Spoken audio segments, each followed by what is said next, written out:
যারা ধ্বংস করেছে তাদের বিচার হবে। আজকে তরুণ হিসেবে আমরা নিজেরা প্রশ্নের সম্মুখীন হই, তোমাদের ভাই বন্ধু সহকর্মীরা এগুলো কি করছে। তাই সরকারকে বলতে চাই, আপনারা আশকারা দিয়ে এগুলো করেছেন, আপনাদের দায় রয়েছে।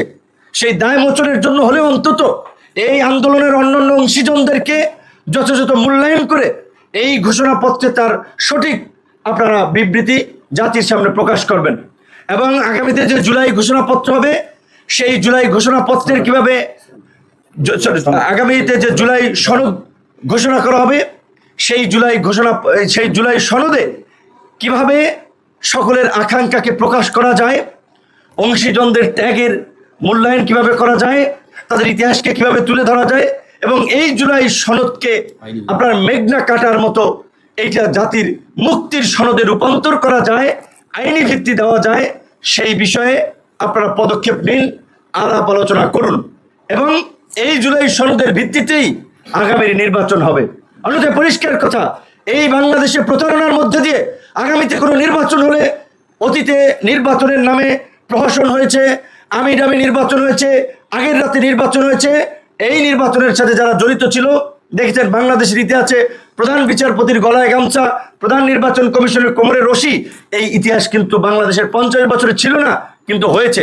কাজে আগামীতেও যদি এইভাবে ল্যাপসাপ দিয়া জোড়াতালি দিয়া খালি একটা নির্বাচন করতে চান, যারা এই ধরনের নির্বাচন করতে চান তাদের পরিণতিও কিন্তু এই যে খায়রুল হক কিংবা নুরুল হুদাদের মতো পরিণতি হবে, আমরা হুঁশিয়ার করে দিতে চাই। সেই কারণে আমরা পরিষ্কারভাবে বলছি, নির্বাচন নিয়ে সকলের একটা উদ্বেগ ছিল।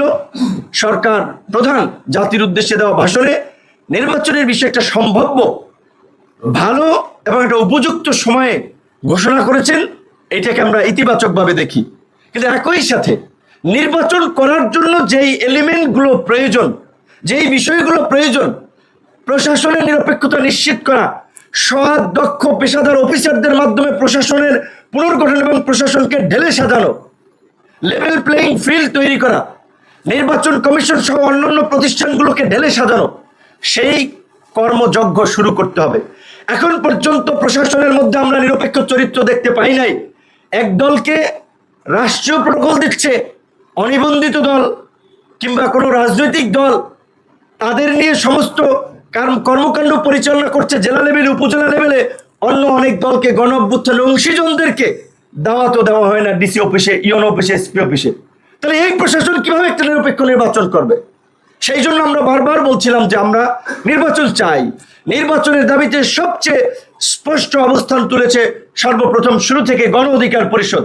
কারণ আমরা বলেছিলাম যে নির্বাচনের যদি একটা স্পষ্ট রোডম্যাপ না থাকে, তাহলে নানান ধরনের ষড়যন্ত্র দ্বারা বাঁধবে, যেটা আমাদেরকে সংকটে ফেলবে। কাজেই সেই জায়গা থেকে আমরা এখনো বলছি যে আমরাও নির্বাচন ফেব্রুয়ারিতে ঘোষণা করেছেন, জানুয়ারিতেও যদি করেন আমাদের আপত্তি নেই, ডিসেম্বরেও যদি করেন আমাদের আপত্তি নাই, কিন্তু নির্বাচনের আগে উপযুক্ত পরিবেশ এবং লেভেল প্লেইং ফিল্ড সকলের জন্য সেটি তৈরি করতে হবে। এই গণ অভ্যুত্থানে এই দেশের সাধারণ জনগণ রাজনৈতিক দলগুলো ক্রেডিটবাজি করছে। এই যে কিছুদিন আগে পত্রপত্রিকায় রিপোর্ট প্রকাশিত হয়েছে, 133 জন শিশু মারা গিয়েছে। এই 33 জন শিশু কোন রাজনৈতিক দলের কর্মী ছিলেন? এই আপনার কৃষক, শ্রমিক, সাধারণ জনতা যারা জীবন দিয়েছিল, তারা কোন রাজনৈতিক দলের কর্মী ছিলেন? রাজনৈতিক দলগুলো তো ক্রেডিটবাজি করছেন। রাজনৈতিক দলের নেতাদেরকে বলতে চাই, কোন নেতার কয়জন ছেলে মেয়ে মারা গেছে দেখেন, কয়জন এমপির ছেলে, কয়জন মন্ত্রীর ছেলে, কয়জন বড় বড় নেতার ছেলে মেয়ে আত্মীয় স্বজনরা মারা গেছে এই দেশের আম জনতা। সবসময় যারা জীবন দিয়েছে, ইতিহাসের ধারাবাহিকতায় যারা সংগ্রাম করেছে, সাধারণ খেটে খাওয়া কৃষক, শ্রমিক, মেহনতি মানুষ মারা গিয়েছে। তাদের লাশের উপর দিয়ে আজকে নেতারা হচ্ছেন অনেকে, এমপি হচ্ছেন অনেকে, পয়সা কামাচ্ছেন অনেকে, উপদেষ্টা হয়েছেন অনেকে। আন্দোলনের নেতৃবৃন্দ, উল্লেখযোগ্য নেতৃবৃন্দের মধ্যে কয়জন মারা গিয়েছেন? মারা যায় নাই। এমপি মন্ত্রীরাও মারা যায় নাই। ওই যে একটা প্রবাদ আছে না, যে যখন দেশে যুদ্ধ লাগে বড় লোকেরা রুটি দেয় আর গরিব মানুষেরা তাদের ছেলে মেয়েদের যুদ্ধে দেয়। এই বাস্তবতা আমরা কিন্তু বাংলাদেশে এই জুলাই প্রত্যক্ষ করেছি। সুতরাং সেই জায়গা থেকে আমরা এই দেশের আপামার সকল জনসাধারণকে বলতে চাই, আমাদের যে জুলাইয়ের আকাঙ্ক্ষা, এই রাষ্ট্র ব্যবস্থার সংস্কার, রাষ্ট্র পুনর্গঠন, নাগরিকদের অধিকার নিশ্চিত করা এবং ভবিষ্যৎ বাংলাদেশে যেন কোনো ফ্যাসিবাদ তৈরি না হয়, স্বৈরাচার তৈরি না হয়, সেই ব্যবস্থা নিশ্চিত করার মধ্যে দিয়েই এই জুলাইয়ের আকাঙ্ক্ষা বাস্তবায়ন করতে হবে, নির্বাচনের দিকে যেতে হবে। তার জন্য যেই সংস্কার প্রয়োজন, যেই পদক্ষেপগুলো নেওয়া প্রয়োজন, সেগুলো নিতে হবে। অন্যথায় এই সরকারকেও বলতে চাই যে আপনাদেরকেও আমরা কিন্তু ছেড়ে দেব না। অনেক আপনাদেরকে প্রশংসা করেছি, আপনাদের পাশে ছিলাম। এই যে নির্বাচনের বাকি যে 6 মাস আছে, আপনাদের 6 মাসের প্রত্যেকটি পদক্ষেপে এখন থেকে আমাদের মুখোমুখি হওয়া আপনাদের লাগবে। কারণ আমরা আপনাদেরকে বসিয়েছি, আমাদের রক্তের উপর দিয়ে, আমাদের আবেগের আপনার পুঁজি করে আপনারা ওইখানে উপদেষ্টা হয়েছেন।